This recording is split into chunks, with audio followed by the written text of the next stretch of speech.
জয় মহাকাল, জয় মা তারার জয়, জয় জয় তারা। বন্ধুরা, এই বছর 16ই মে ফলারি অমাবস্যা, অর্থাৎ শনিবার দিন ফলারি অমাবস্যা।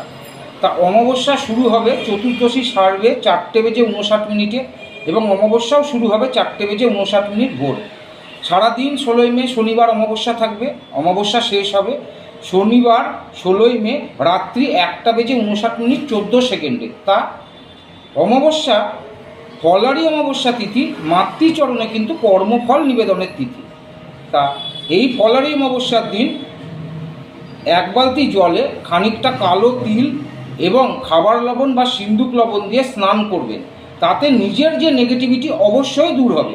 এবং এই অমাবস্যার দিন এক বালতি জলে বা ঘর মুছার সময় যে জল ব্যবহার করলেন সেই জলে খানিকটা পাতিলেবুর রস এবং খাবার লবণ বা সিন্দুক লবণ দিয়ে ঘর মুছবেন। এতে ঘরের নেগেটিভিটিও কিন্তু অবশ্যই দূর হবে। মাতৃচরণে কর্মফল নিবেদনের তিথি। নিজেরা নিজেদের কর্মফল ভালো পাওয়ার আশায় ফলারি অমাবস্যায় মাতৃ আরাধনা করে থাকেন।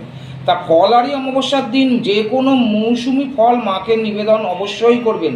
মৌসুমি ফল বলতে হচ্ছে আম, জাম, কাঁঠাল, লিচু এবং তরমুজ। এই 5 ফলের মধ্যে যে কোনো ফল কালী মন্দিরে গিয়ে অবশ্যই দান করবেন এবং 16টা কাঁঠালি কলায় লাল সিঁদুরের ফোঁটা দিয়ে সেই 16টা কাঁঠালি কলা যে কোনো মাতৃ মন্দিরে গিয়ে মাকে দান করবেন এবং সারা দিন মায়ের পূজা পাঠ করবেন, মায়ের পূজা প্রার্থনা করবেন। এবং মনে রাখবেন, এই ফলারি অমাবস্যায় যাদের বাস্তু দোষে এতদিন থেকে ভুগছেন, বাস্তু দোষ নিয়ে বিভিন্ন সমস্যা হচ্ছে বাড়িতে, তারা এতখানি এইটুকুর পরিমাণ কালো তিল যে কোনো কালী মন্দিরে নিয়ে যাবেন। ঠাকুরমশাইকে বলবেন ওই কালো তিল খানিকটা মায়ের চরণে দিয়ে দিবেন এবং বাকি তিলটা ঠাকুরমশাইয়ের কাছ থেকে আপনারা চেয়ে নেবেন। আপনারা ওই কালো তিলটা বাড়িতে নিয়ে এসে এক টুকরো লাল কাপড়ে বা লাল শালুতে কালো তিলটা রেখে তাতে খানিকটা ফিটকিরি দিয়ে ভালো করে ওটাকে পুঁটলি করে আপনার বাড়ির সদর দরজার মাথায় ওটাকে টাঙিয়ে দিবেন। এতে আপনার বাড়ির যে বাস্তু সমস্যা অবশ্যই দূরীকরণ হবে, ঘরের মধ্যে শান্তি বিরাজ করবে এবং নিজের মস্তিষ্ক ঠিক থাকবে। তা এই ফলারি অমাবস্যা মাতৃচরণে কর্মফল নিবেদনের তিথি।